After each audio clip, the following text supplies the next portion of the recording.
Olá, bem-vinda, bem-vindo a este webinar sobre PNL. PNL e outras áreas afins, como coaching, hipnose, o inconsciente. Tantos temas, tantas áreas que têm afinidade com programação neurolinguística. Parece um nome um pouco complicado, é um nome comprido, de facto, mas também a PNL é tão vasta e tem uma gama tão grande de aplicações que vamos compreender. O nome bate certo. Eu, para já, olha, vou dizer uma coisa, eu confesso. Eu, quando estou a falar com alguém que não é cara a cara, não estou a ver, eu gosto de tratar por tu. Espero que não haja qualquer tipo de impedimento a esse respeito. Então, eu queria te perguntar uma coisa. Certamente tiveste experiências em que fizeste coisas, fizeste algo e não te recordas de ter feito. Como, por exemplo, chegar a casa e não te recordar dos últimos 10 minutos em que estiveste a conduzir. Ou, outra experiência certamente comum a todos nós, aceder a memórias que nos remetem para emoções difíceis de gerir, para situações complicadas da nossa vida e que nos fazem sentir mal assim que nos recordamos delas. Ou ainda, ficar enredado em problemas tendo a sensação de não ter recursos para lidar com eles. Todos estes temas são de importância para a PNL. E, ao fim e ao cabo, o que a PNL nos pode ajudar a fazer é não só a compreendermos melhor o funcionamento da nossa mente, como a ter recursos para lidar com situações como aquelas que eu descrevi e ainda, em relação à primeira pergunta, aquela de experiências de termos passado por qualquer coisa e não nos recordarmos, o que é que estaria a acontecer? Bom, o que estaria a acontecer é que provavelmente estivemos em transe, que não é algo esotérico ou que se remete só para experiências de hipnose profunda. Nós estamos em transe em tantas circunstâncias da nossa vida. O transe tem a ver com uma emergência do inconsciente. Ou seja, é o inconsciente que de resto controla a maior parte das nossas funções vitais, como a respiração, quando não estamos a controlá-la, ou a digestão, ou o nosso sistema imunitário, e até o acesso às memórias. A maior parte delas, assim como os pensamentos, surgem justamente do inconsciente. O inconsciente é um dos temas importantes da PNL para nós trabalharmos. Mas eu gostava de voltar agora um pouquinho atrás à minha própria experiência. Eu comecei este caminho dentro da PNL em 2004, com um pequeno curso introdutório. Depois fiz o Practitioner, acabei por fazer o Master e mais tarde fiz o curso de Trainer, aquele que me permite dar certificações também no campo da PNL. A propósito, queria só recordar que nos próximos dias 11 e 12 em Carcavelos vou dar justamente um curso introdutório de PNL, um curso inicial, que já dá uma envolvência e um treino de algumas das ferramentas e modelos mais importantes da programação neurolinguística. E depois, nos dias 1 e 2 de junho, começarei um curso de certificação PNL, em 7 fins de semana intervalados, que decorrem até outubro. Ora bem, voltando à questão da PNL. E como é que ela surge? No meio dos anos 70, com de facto dois fundadores importantes que rapidamente se juntaram tantos outros. Esses fundadores foram Richard Bandler e John Grinder. E o que é que eles fizeram? Fundamentalmente, eles modelaram comunicadores de excelência. E o que é isso de modelar? Que, ao fim e ao cabo, é o cerne da PNL.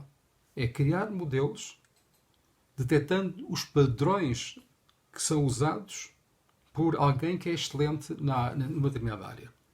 E se esses comunicadores de excelência eram excelentes naquilo que faziam, então encontrar os padrões é encontrar a diferença que faz a diferença. Isto é, o que é que essas pessoas fazem tão bem feito, como é que elas fazem tão bem feito, que possa ser replicado por outras pessoas, usando os mesmos modelos. Por acaso, talvez não por acaso, mas de facto, os primeiros modelos da PNL foram Virginia Satir, Fritz Perls e também Milton Erickson. E todos eles eram terapeutas. E o que é que são terapeutas? Comunicadores de excelência. É o cerne de uma terapia ao domínio da experiência subjetiva é a capacidade de comunicar com alta qualidade. Talvez o facto de a PNL ter começado com este ambiente das terapias tenha apontado para uma utilização da PNL muito profunda também em terapias. De facto, a PNL em si não é uma terapia. A PNL tem ferramentas que podem ser usadas em terapia, o que é algo bastante diferente. A PNL pode ser usada aonde? Pode ser usada em qualquer domínio de atividade em que a comunicação e o uso de ferramentas de modelagem e também o acesso aos seus recursos mais importantes seja de crucial, seja a diferença, faz a diferença na intervenção com os outros. Eu próprio, quando comecei a aprender PNL, eu queria fundamentalmente descobrir-me a mim mesmo. Eu estava numa altura difícil da minha vida em que eu dizia, olha, uma metáfora que eu dizia era, eu esbarrei com uma parede. O caminho que eu seguia não estava a levar a lado nenhum e é como se tivesse chocado com uma parede. Obviamente fiquei desorientado, fiquei muito confuso e nessas circunstâncias comecei a pedir ajuda. A ajuda clássica, tanto de medicamentos como da psicologia, não foi suficiente. Eu achei que precisava de algo mais e, fundamentalmente, precisava de me tornar autossuficiente no processo. Foi aí que, por uma conjunção quase sincronística, várias pessoas me falaram de PNL e eu decidi experimentar. O impacto que eu tive foi muito profundo, de tal maneira que, apesar de no meu primeiro curso não ter comprometido muito, eu senti que a diferença tinha sido enorme e decidi fazer os passos seguintes. Ora bem, há pouco falei em confusão, que eu tinha esbarrado com a parede e tinha ficado num estado de enorme confusão. Um dos primeiros fundadores da PNL, o Richard Bandler, tem uma frase muito importante, de alto impacto, que é: a confusão é o princípio de uma nova realidade. E esta ideia de que nós podemos olhar para algo que é uma abstração, porque eu ficava confusão. O que é isso? Confusão é um nome que se dá a algo muito diferente. Eu posso usar a confusão com uma acessão, com eu entendê-la de uma certa forma, e tu ou outra pessoa usa de certa forma essa palavra para outra classe de experiências. E fundamentalmente, cada um de nós sente coisas diferentes relacionadas com o conteúdo que lá pomos dentro dessa palavra. Dizer que a confusão é o princípio de uma nova realidade, na prática, é fazer um reenquadramento. É dizer, essa coisa tem um significado de algo dúbio, mas vamos trabalhar com este significado. É o princípio de uma nova realidade. Esta é uma das ferramentas e um dos métodos que usamos muito na PNL. Não se trata de ser pensamento positivo, trata-se de fazer reenquadramento ou significação positiva. Ou seja, as coisas não têm um significado por si, as coisas têm um significado que é dado por nós através de um certo tipo de interpretação.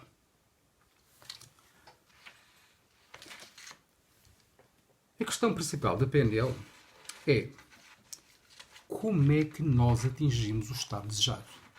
O que é que temos de fazer? Que escolhas podemos fazer para que possamos sair do estado atual e encontrar o estado desejado? E isso é o motor da nossa atividade humana, é o motor da economia, é o motor de tudo ao fim e ao cabo que mexe à face da Terra. Nós, em geral, não estamos satisfeitos com o que temos ou com o estado que estamos a viver e queremos qualquer coisa diferente. Quando achamos que essa coisa diferente está longe, está afastada de nós, sentimos que há um problema. E um problema, basicamente, é algo que nos afasta de um estado desejado. E muitas vezes nós vamos encontrar soluções exteriores, como sei lá, fazer umas férias, nada contra, ou comprar um carro novo, idem, ou mudar de casa, ou mudar de empresa. simplesmente essas ações são ações externas. O impacto acaba por ser muitas vezes superficial. Uma maneira de resumir esta ideia de trabalhar passando do estado atual para o estado desejado é a ideia de que o que nós precisamos fazer é ativar recursos. Então, eu passo do estado atual para o estado desejado, ativando recursos, mas também, isto é importante, removendo impedimentos. O Tim Gallwey também é uma personagem importante, neste caso, do coach. O coaching começou mais ou menos ao mesmo tempo que a PNL, no meio dos anos 70. O Tim Gallwey observou que os seus clientes, os seus treinandos, as pessoas que ele treinava em ténis, a certa altura deixavam de evoluir porque o jogo interior tornava-se mais importante do que o jogo exterior, mas eles não tinham instrumentos para resolver o jogo interior, para lidar com o adversário que tinham dentro de si mesmos, com as preocupações, com a tensão, etc, etc.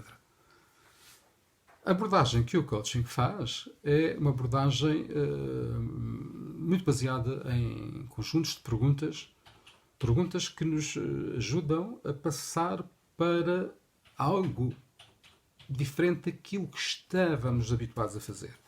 Ou seja, criar um foco nos resultados, um foco na excelência, um foco na performance.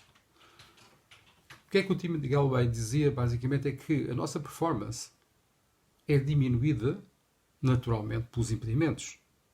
Então, esses impedimentos, na PNL até usamos outro nome, talvez um pouquinho mais sonoro, na minha opinião, incongruências. Incongruências, ao fim e ao cabo, são aquelas coisas que não nos deixam ser inteiros, completos, não permitem que a energia flua. E quais são essas incongruências? Bom, há um conjunto de fontes de incongruência.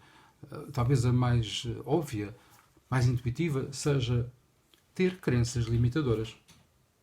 Se eu quero ser campeão de ténis, mas achar que não consigo, que me vou enervar, que sou sempre inferior aos meus concorrentes, obviamente não há treino físico de ténis ou das técnicas envolvidas no ténis que me levem a ser campeão. Portanto, essa é uma incongruência muito importante, que tem a ver com crenças acerca de si mesmo, acerca das suas capacidades, acerca da sua relação com o mundo. Outra fonte de incongruências pode ser, por exemplo, termos uma fratura identitária. Ou seja, é acharmos que nós estamos divididos. Por exemplo, uma parte de nós quer carreira, mas outra parte quer liberdade.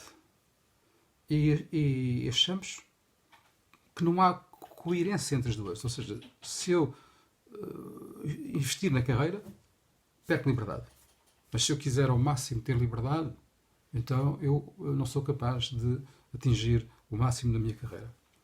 Esta é uma incongruência porque me leva a ter uma divisão dentro de mim e, portanto, eu não vou nem sequer viver bem liberdade, nem vou desenvolver carreira se sentir essa incongruência. Outra incongruência ainda muito comum é o facto de ver aquilo que eu digo que é o passado a projetar-se para o presente e para o futuro. Que são emoções mal resolvidas do passado que estão ainda de tal maneira presentes que qualquer coisa que hoje aconteça relacionada com essa emoção, eu vou reagir não àquilo que está a acontecer, mas como se reagisse à soma daquilo tudo que me aconteceu no passado. Um exemplo, alguém que tenha sofrido de graves injustiças no seu passado e que o seu inconsciente tenha guardado essas emoções.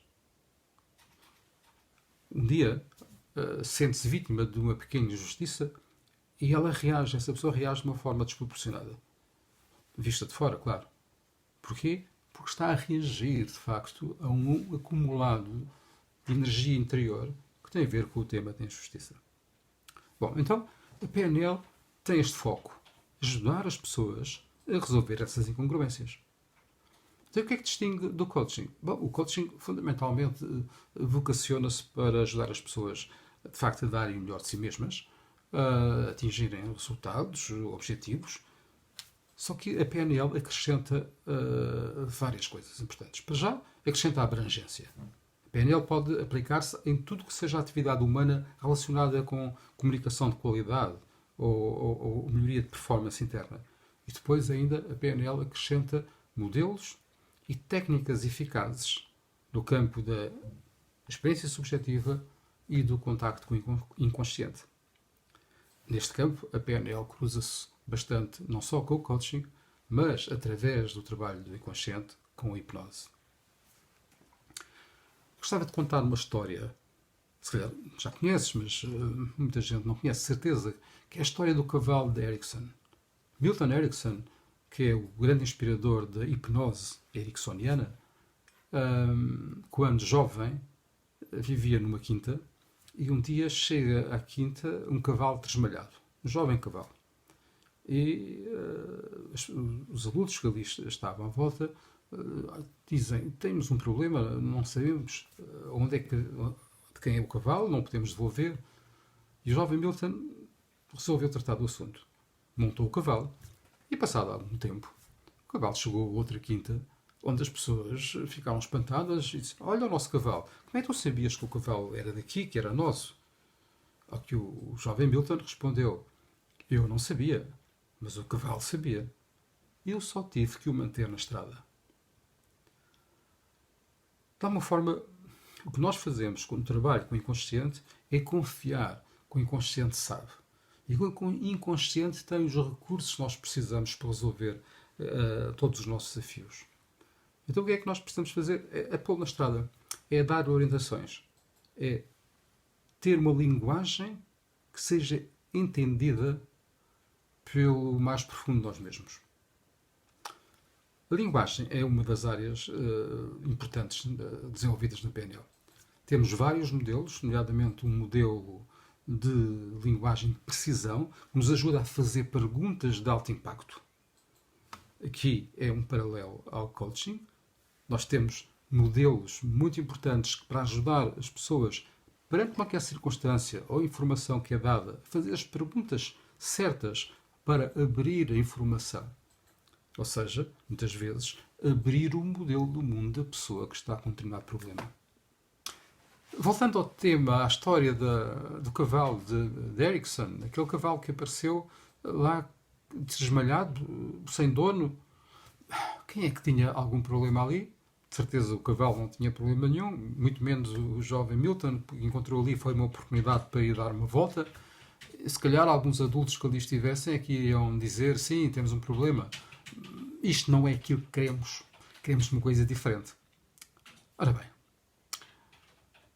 uma grande parte da forma como realmente reagimos às coisas tem muito a ver com o nosso modelo do mundo. Tem muito a ver com a forma como nós achamos que o mundo está organizado. E que nós, o que nós sabemos sobre o mundo, a realidade tal qual nós a percebemos. Isto tem a ver com aquilo que acreditamos, com aquilo que valorizamos, com as nossas memórias. Tem a ver até com a linguagem que usamos. Podemos usar uma linguagem mais liberta, mais ligada às escolhas, uma linguagem mais constrangida, mais ligada às obrigações. Podemos usar uma linguagem flexível, podemos usar uma linguagem restrita. O modelo do mundo é criado ao longo da nossa vida e fundamentalmente através da forma como nós olhamos para a realidade externa e criamos os nossos mapas internos. O modelo do mundo é uma soma, uma coleção de todos os mapas que nós fazemos sobre as coisas, sobre as pessoas, sobre nós, sobre a relação que temos com as pessoas e com as coisas. E também sobre aquilo que nós podemos fazer, aquilo que nos é permitido fazer, aquilo que merecemos fazer. É bastante complexo este conceito. É simples, mas aquilo que lá está dentro é muito complexo. É a nossa vida que se reflete no nosso modelo do mundo. Há pessoas que têm um modelo do mundo mais flexível e mais aberto. Há pessoas que têm um modelo do mundo mais pobre, mais rígido e fechado. Bom, de certeza que eu sei qual é o tipo de modelo do mundo que tu queres ter. Flexível, aberto, pronto para a aprendizagem. e para a comunicação com os outros. Como é que nós reagimos àquilo que acontece? E como é que nós interpretamos?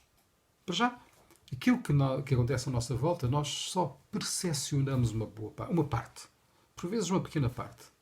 Porque só damos foco a parte da informação que está disponível. Se não fosse assim, nós éramos submersos por uma quantidade de informação que não é relevante em grande parte dos casos. Mas repare o que acontece se alguém te fala alto e te ofende. Bom, provavelmente a única coisa que é observável é que essa pessoa falou alto. Agora, se te ofende, bom, tu aí ficaste ofendido. A maior parte dos casos não é assim. Ou seja, nós interpretamos algo que está a acontecer.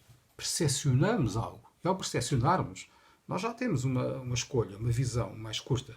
E depois interpretamos. Ou seja, aqui está a acontecer, de certeza, estão a acontecer os três mecanismos básicos pelos quais nós criamos os modelos da realidade. Que são a omissão, a distorção e a generalização. Nós omitimos uma grande parte daquilo que está à nossa volta, daquilo que acontece. É inevitável. Se eu quero prestar atenção a algo, não estou a prestar atenção a outras coisas. Mas esta atenção não é inocente. Ela já é determinada por aquilo que eu acredito, por aquilo que eu valorizo. Se alguém me está a ofender, provavelmente eu estou a ligar a esse caso, esse tipo de comunicação, a outros casos em que eu me senti ofendido. Ou seja, também estou a generalizar. Estou a dizer que isto é como aquilo. E estou, eventualmente, a dizer que as pessoas me ofendem. Não digo que aquela pessoa me falou alto. Digo, as pessoas, ou os patrões, ou os colegas me ofendem. E quando isto acontece, eu estou a fazer uma generalização e, ao mesmo tempo, estou a distorcer.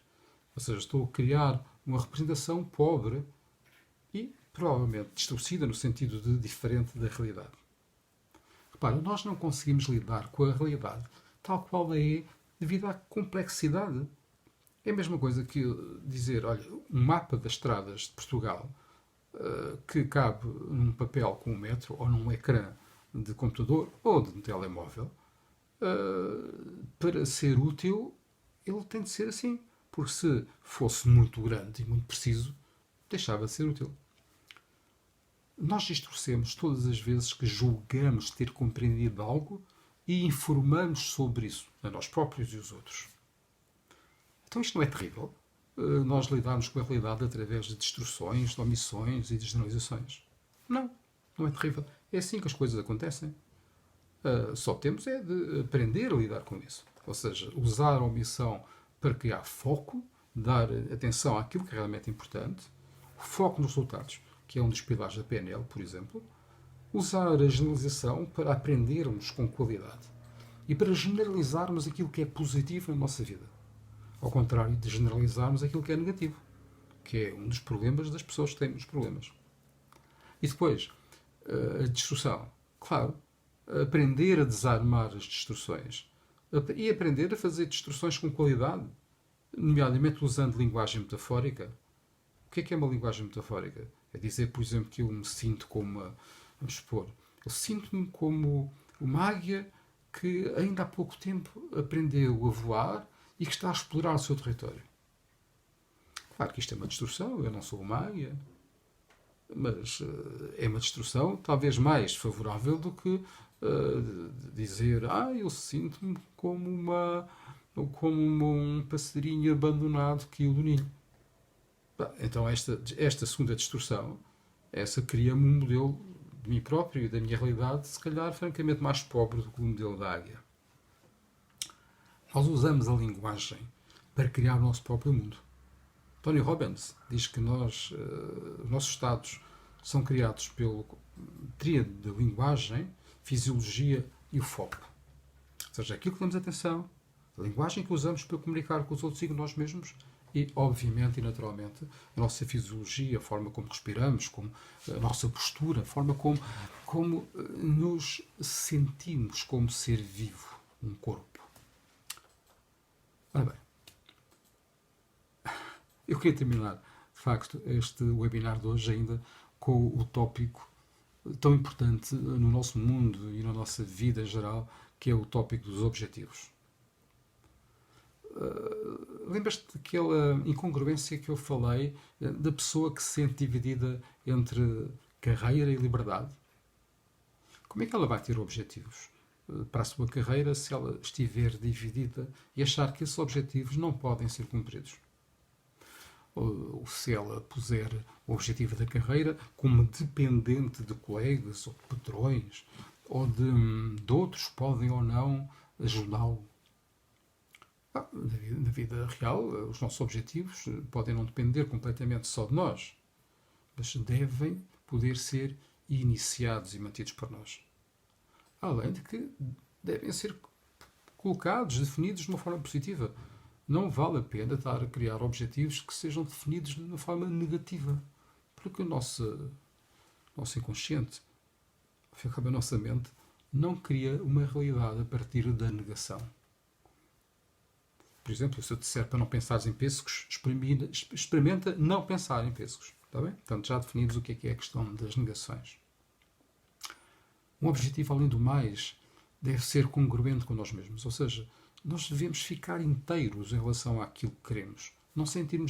Se nos sentirmos divididos, ou seja, se acharmos que, ou se o nosso inconsciente estimar que há muito mais a perder do que a ganhar, por exemplo, naquele objetivo da carreira, pode haver perda de liberdade, perda de família, então, de certeza que nós não estaremos convocados completamente para esse objetivo.